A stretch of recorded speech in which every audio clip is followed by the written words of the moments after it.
Hello বন্ধুরা, আলোয় ভরা রান্নাঘরে তোমাদের অনেক অনেক ভালোবাসা ও স্বাগত জানাই। আজ আমি বানাতে চলেছি দই দিয়ে পাউরুটির টোস্ট হবে। তো আমি দেখাতে ভুলে গেছি, যাই হোক আমি করে নিয়েছিলাম আগে। তো দেখে নাও, এটার মধ্যে দইটা আমি জল মিশাইনি, দইটাকে আগে আমি ফেটিয়ে নিয়েছি, একটু ঘুটনিতে ঘুটিয়ে নিয়েছি। তার মধ্যে দিয়ে দিয়েছি হলুদ, নুন আর লঙ্কার গুঁড়ো, গোলমরিচের গুঁড়ো, কাঁচা লঙ্কা আর একটা আলাদা করে ফ্রাই প্যানে ঘি নিতে পারো কিংবা সাদা তেল নিতে পারো। ওর মধ্যে কারিয়া পাতা, সর্ষে ফোড়ন দিয়ে আমি এর মধ্যে ঢেলে দিয়েছি। আমি আবারও বলছি, আলাদা করে ফ্রাই প্যানে ঘি নিতে পারো বা সাদা তেল।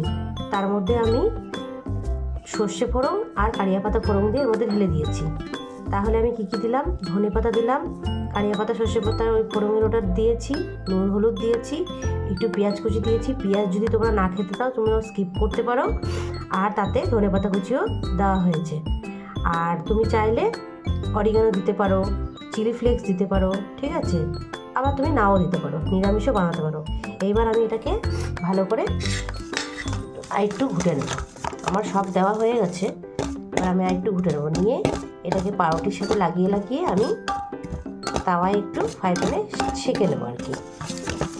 চলো এবার বানাই। এবার দেখো, এইভাবে পাউরুটিটাকে লাগিয়ে আমি তাওয়ায় তেল দিয়ে দিয়েছি। এবার আমরা এটাকে এইভাবে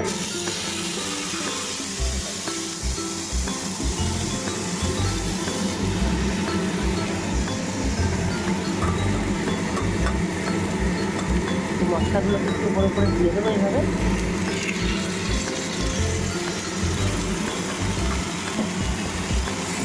পিসটা হয়ে গেছে, আমি 8 পিসটা উল্টে দিয়েছি, দেখে নাও। এই আমাদের রেডি হয়ে গেল দই পাউরুটির টোস্ট। আপনারা একদিন ঘরে করে খেয়ে দেখবেন, খুব ভালো লাগবে খেতে। একবার একটু ট্রাই করে দেখবেন। আর একটা ভালো লাগলে একটু লাইক, কমেন্ট আর শেয়ার করে দেবেন প্লিজ। Tata, bye bye.